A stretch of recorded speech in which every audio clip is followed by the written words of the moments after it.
বয় band, যে জনপ্রিয়তার ঢেউ আছড়ে পড়েছে বাংলাদেশেও। অজস্র শ্রোতা মেতে আছে বিটিএস ব্যান্ডটি নিয়ে।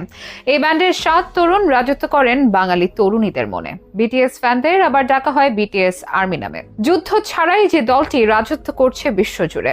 আপনি ফ্যান হন বা হেটার, বিটিএস এর খ্যাতি ও অর্জন মুগ্ধ করতে বাধ্য যে কাউকে। কিভাবে এত দূর এগিয়ে গেল কোরিয়ান এই বয় ব্যান্ডটি? বাংলাদেশেই বা কেন এত জনপ্রিয় বিটিএস? চলুন জেনে নেই বিস্তারিত। দক্ষিণ কোরিয়া দেশটি সম্পর্কে জানা রয়েছে সবারই। বিশ্বের বুকে উন্নত একটি দেশ, আর তাদের উন্নতির পেছনে গুরুত্বপূর্ণ অবদান রয়েছে বিটিএস এর। শুনতে কিছুটা অবাক লাগলেও কোরিয়ান অর্থনীতিতে বড় একটি ভূমিকা পালন করে বিটিএস ব্যান্ড, যারা বাংতান বয়েজ নামে পরিচিত।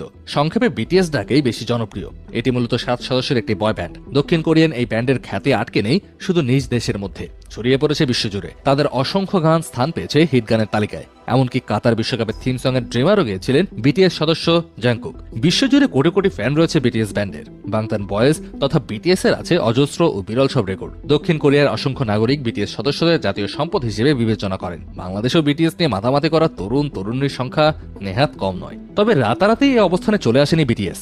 খ্যাতি এসেছে দিনে দিনে। এই ব্যান্ডে মোট 7 জন সদস্য রয়েছেন। প্রফেশনালি যাদের নামগুলো হচ্ছে Jin, Suga, J Hope, R M, Jimin, V ও জাংকুক। 2010 সালে বিগ হিট এন্টারটেইনমেন্টের মাধ্যমে তাদের পথ চলা শুরু। তখন দল গঠন শুরু হয় আর এম কে দিয়ে, তাই তাকে বিটিএস লিডার ডাকা হয়, যেখানে একে একে যোগ দেন বাকি 6 জন। 2013 সালে তারা আত্মপ্রকাশ করেন। খেয়ে জানতো সেদিনে সেই 7 তরুণের বিটিএস পরবর্তীতে বিশ্ব কাঁপাবে, সারা বিশ্বে কোরিয়ান পপের ঝড় তুলবে। গত 1 দশকে নিজেদের অনন্য এক উচ্চতায় নিয়ে গিয়েছে এই বয় ব্যান্ড। বলা হয় বিশ্বে বর্তমান যতগুলো ব্যান্ড রয়েছে তার মধ্যে বিটিএস ভক্তের সংখ্যা সবচেয়ে বেশি। তাদের গানগুলো বিলবোর্ড চার্টে রেকর্ডের পর রেকর্ড করেছে, ইউনিসেফের প্রচারণার অংশ হয়েছে, জাতিসংঘের বার্ষিক সাধারণ অধিবেশনে তারা বিশেষ দূত হয়েছে, এমনকি ডাক পেয়েছেন মার্কিন প্রেসিডেন্ট জো বাইডেনের থেকেও। 2022 সালে ফিফা বিশ্বকাপ থিম সং এর জন্য বাছাই করা হয় এক বিটিএস তারকাকে। জাংকুকের ড্রিমার দিয়ে শুরু হয়েছিল স্মরণীয় কাতার বিশ্বকাপ।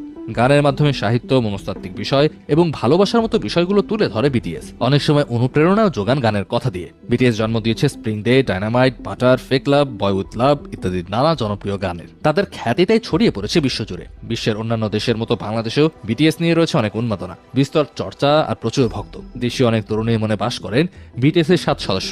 বাদ যান না তরুণেরাও। অনেকে ব্যাংককে গিয়ে পর্যন্ত বিটিএস এর কনসার্ট উপভোগ করেন। বিটিএস এর অসাধারণ সব গানই মূলত জন্ম দিয়েছে এত শ্রোতা ও অনুরাগী, যার প্রভাব পড়েছে বাংলাদেশি তরুণ তরুণীদের মাঝেও। শুধু গানেই নয়, আচার আচরণ, পোশাক, সব ক্ষেত্রেই তাদের অনুসরণ করে চলছে অনেকেই। বাংতান বয়েজের গানে মাতোয়ারা অজস্র বাংলাদেশি শ্রোতা। গড়ে উঠেছে বেশ কিছু ফেসবুক গ্রুপও। অনেকের দক্ষিণ কোরিয়ান দেশ ও ভাষা সম্পর্কেও আগ্রহ এসেছে বিটিএস থেকেই। সক্রিয় বৈশিষ্ট্যের কারণেই বিটিএস ব্যান্ড এত জনপ্রিয়। তাদের ফ্যানদেরও ডাকা হয় অভিনব নামে, বিটিএস আর্মি। কোন প্রকার যুদ্ধ কিংবা বিদ্রোহ ছাড়াই যারা রাজত্ব করছে বিশ্বজুড়ে। বাংলাদেশও সেটা ব্যতিক্রম নয়।